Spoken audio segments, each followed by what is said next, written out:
What's something you can't tell your parents? That I have major financial issues and am worried about the next month's rent. It would stress them out and I don't want that to happen. Reach out. I've been effectively homeless the past few years, and it was out of embarrassment and not wanting to be a burden.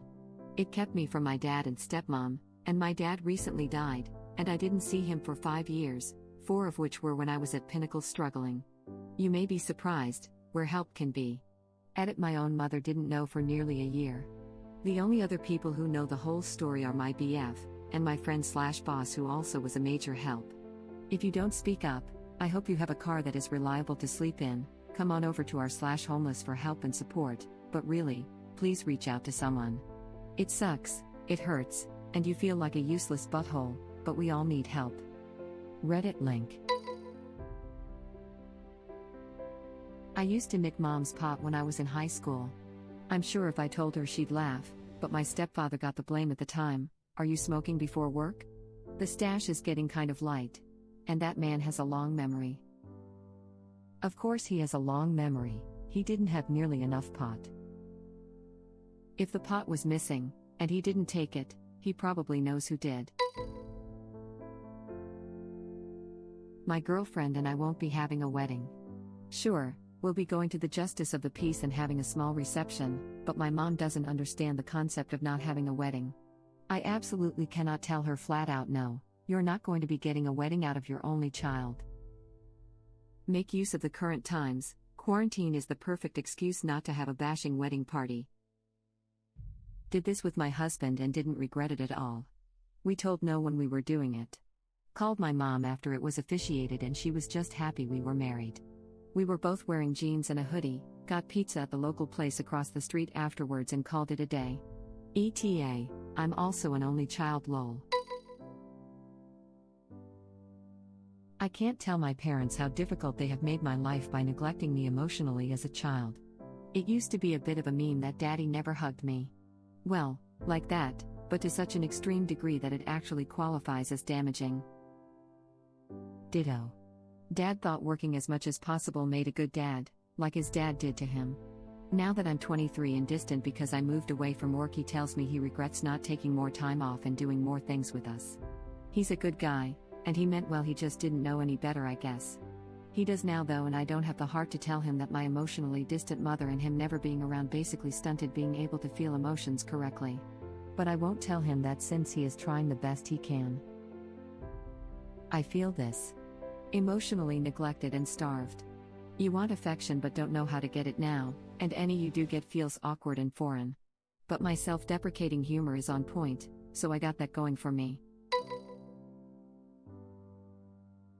My unstable mental health, I don't think they'd understand. I didn't think my mom would understand either. Funny thing was, she was the one to seek professional help first. It was the best thing she ever did with her life. We now talk every week, both her and I. I hope you get the opportunity to talk to them soon, friend. I know that she's $500,000 in debt and does meth. That's rough, buddy. Crap happens. I just hope she changes before I get to the point where I will tell her that I know. Honestly, man, best wishes. Thank you. Best wishes to you with whatever you're going through. Hey, you don't have to respond to this. But how much worse are you going to wait for her to get? She might even be justifying it to herself as well. It can't be that bad if my own kid hasn't even noticed. I'm going to wait until I can take my sisters away from her and have full custody. I'm just lucky yet unlucky to be away from it all. Hey. My mom does meth too. I have taken my sister away and gotten full custody. If you ever need someone to talk to, or you just need to vent, feel free to send me a message. I relate so much. Edit. Thank you for everyone who has given awards. But, instead of using money to give them to me, please donate to the National Institute on Drug Abuse, to help people like my mom. There are so many people struggling the way that she is. Maybe telling her you know would help her make a change. How do you get $500,000 in debt, unless you are counting a mortgage on a house? Not saying this ops situation. But I have met recovering gambling addicts who pissed away their entire worth and credit they could get, and then commit identity fraud for more gambling money loans. You can easily go $500,000 in debt that way. How scared I am to have brain surgery in a few months and how angry I am this has happened to me. I know how stressed and worried they are already and I don't want to add to it. I personally know how terrifying it can be, had a tumor removed plus cranioplasty, but honestly there is a light at the end of the tunnel. The physical pain is minimal to non-existent, afterwards you will be back stronger. A word of caution, despite family and friends all showing great support and doing their best to understand, getting in contact with tumor charities and other brain organizations I found to be a godsend. Other people sharing their experiences and offering advice having been through the same thing was vital. Good luck with the surgery. If you have any questions or need some advice, give me a shout. Thank you so much. I've got a rare type of tumor, which is thankfully benign and not actually causing any issues at the moment. They sort of found the tumor by accident doing a scan looking for blood clots, which they found. Surgery for the tumor won't be for a few more months because of being on blood thinners. I know my situation could be so much worse and I'm so thankful to be in a country with free health care. It just came at such a bad time for me. I'm only 19 and was just trying to start a career and saving for a house with my boyfriend, and now everything has to be put on hold for this. It sounds selfish, but I'm just so angry about all my plans that this has stuffed up. My biggest hurdle after surgery was that my memory pre-surgery was impacted. I still remembered my parents and those closest to me, but formative years, high school, etc. were all fuzzy and unclear. You're incredibly lucky you've got a few months to plan how you want to recover post-surgery. If I had the chance, I would make a diary to recall some of the key memories I've had up until now. Plus, I would note some of the things I would do regularly as my daily routine. If I had the option, I would have left as much information about how I was before surgery so I had a template to come back to after surgery. I know you're frustrated this happened to you so young. I was 2 years older than you and it does alter your life path in a big way. But search for what matters most to you and remember that when the dark days hit, for me it made me more religious and I began to believe God tests those who He loves most, and this helped massively when I felt low. Biggest advice, I know I've said this a lot but it's key lol, I can give you is to test yourself post-surgery. Surgery left me feeling weak and defeated mentally, and I kept making excuses for myself with regards to going back to university or pushing on in life by saying I can't process like other people or not as smart, etc. Challenge yourself if you can by reading or doing engaging cognitive skills like perhaps learning a language if possible. Because the time you will be off work and school will be a few months when recovering, so engage with your mind as much as you can, it will help you greatly. I became a couch potato and that was the worst thing I could do. I also had a benign tumor, but it was diagnosed when I collapsed in a takeaway place and they operated within 2 days, so everything happened immediately and there was no time to process. Sorry for rambling about my odyssey. If you need any other advice or have questions, let me know. Stay strong, little one. P.S. If you're in the UK, get in contact with Headway. They can put you at ease before surgery and either your recovery. They're a brain charity, plus mindfulness is also a decent one, I think. This was really helpful. Where my tumor is, memory isn't a huge risk. My tumor sits right above my pituitary gland, so biggest risk for me is hormone production and my vision. I'll definitely take your advice about keeping my mind active. I don't study, so biggest thing for me is going to be getting back to work and trying to pick my career back up and hoping this doesn't set me back too much. It's honestly so nice talking to someone who's been through similar. Honestly, as great and supportive as family and friends are, they just don't quite get it in the same way as someone who's been there does. Everything as they are both dead. Mind you, I am 65. Does coping with the loss of them ever get better? Easier? Sorry if I'm overstepping. Not original post, but lost my dad almost 15 years ago. I always describe it as not getting easier or better, but being different. Life will never go back to what it was before because there is a massive space in your life that was there before but now it's not. That can't be changed. But you learn how to adapt. There are days when I still get these massive it's not fair moments, particularly now my kids are getting older. He died before they were born, and I just know he would have been the best pop. My 12-year-old is desperate to have a project car, and my dad always wanted to build one with us, but having 3 girls, we just weren't that interested.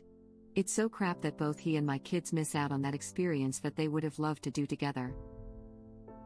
I was 18 when I lost my mom, Almost 29 now. It gets way easier as the years go by. But every now and then I get a memory or think about how they'll never meet my daughter and it feels like a stab to the heart. Edit. Thank you for my first award. Go hug your parents and tell them you love them. Edit 2. Holy crap guys, thanks for the awards. I think this is my highest rated comment. Please take care of yourselves, and no matter how much it hurts without your loved ones, keep going and live your life the way you want to. Comments like these make want to show more love to my parents and give them a hug. Wish you the best. Thanks dude, please tell your parents how you feel about them. Cancer took my mom. She used cancer as a suicide tactic really, when she found out my piece of crap dad was cheating on her. She knew she had cancer for 2 years, hid it from all of us, and when she could no longer hide it, it was too late and she died 6 weeks later, I think it was. I'm not happy with my body, life and friends to the point that I've contemplated suicide multiple times. I know I'm some random info on the internet, but I'm really sorry to hear that. Things can be better. You can message me if you want to talk about it. Edit. Lengthy ramble moved to a comment. Back in high school I wasn't as good as they thought I was. I just never got caught doing the bad crap that I did. I'm the opposite. My parents always suspected I was doing something I shouldn't have been doing, but they were wrong almost every time. They still found ways to get me in trouble even though I didn't do what they were accusing me of doing. This was me too. Or if I did do something bad, it was blown way out of proportion. All while my younger sibling did way worse stuff and my mom didn't give a damn. I'm still salty about it and I haven't lived with them in over a decade. Same. We've all got secrets we'd rather not share with anyone. Not even family. My wife ruined that last Thanksgiving, telling my mom about my experimental drug use in college. It was like a slow-motion train wreck and I could not stop the conductor from blabber-mouthing. Edit. Thank you all for the fun conversation and the silver. My first award ever. Over a year ago my brother decided to get confessional and blabbed about everything, and I mean everything, he did in high school. They asked me if I was planning to do the same. No effing way, and I was the good eldest child. Same here. That I don't see a future for myself. They deserve better than to think they failed me, but I'm beginning to suspect they already think that. I felt similar in my mid-20s. Working dead-end jobs to make ends meet and figured my parents would feel like it was somehow their fault that I wasted the opportunities they gave me. Things can turn around in the blink of an eye. 10 years on and I never thought I would be where I am, financially or otherwise. Things may not look bright now, but you never know what the future holds, and I'm sure your parents are proud regardless. Crap, I think I needed to hear these words. This happened to me too. My 20s were a wreck, I was blind to it, my ego was exploded, was only thinking of myself and suffering for it. Fast forward 6 to 10 years, 20-year-old me would never have thought I would change/improve/progress to where I am now. The boomer/x romanticism of wife plus house plus kids ASAP really gave me an incorrectly projected life timeline. This is a different, much more complicated world than the relatively recent world our value systems came from. Also, if you are a good person and kind to those around you, then who really cares what job you have or how much money you make? That alone makes a person a success in my eyes. Society would be a million times better if everyone used this logic. Took the words out of my mouth, I think I have failed them too. They are a pretty crap example of how you should live your life as an adult. They haven't done anything particularly bad, but just how they deal with finances and emotions and everything, it's unhealthy and not planned ahead the slightest, and they suffer a lot because of it. Damn bro, this hit me so hard. They try their best and they love me, but it's just that. They aren't the greatest example of how to do it in this life, and the way they handle their emotions and finances hurts me. It's been years, maybe decades, since I turned into the de facto adulte of the family. I love them and I know they love me, it's just they never really learned how to properly do important life stuff. And when I look at my husband, who can call his dad for advice, it kind of hurts because I have had to find out a lot on my own. And now they're getting older and I'm having to step in more and more, while my adult siblings are still heavily relying on them. And it's not healthy, but I haven't the heart to tell them I feel this way. It would break their hearts. Edit, my first award. Thank you, kind stranger. And I have to say it feels both good and not so good to see this comment resonate with a lot of people. Yes. And from what I have seen, is unfortunately a common thing. All we can do is try not to repeat that ourselves when we have the chance. This is relatable. My parents aren't horrible people, but it seems like they aren't the type of people who should be parents, and I've been feeling guilty for thinking like this. Nailed it, thank you. Thank you for watching. If you like our videos, please like them on YouTube. And share them with your friends. Please subscribe to be the first to know about Red Rabbit Reader's new videos. We welcome your comments below. Another of our videos will begin shortly.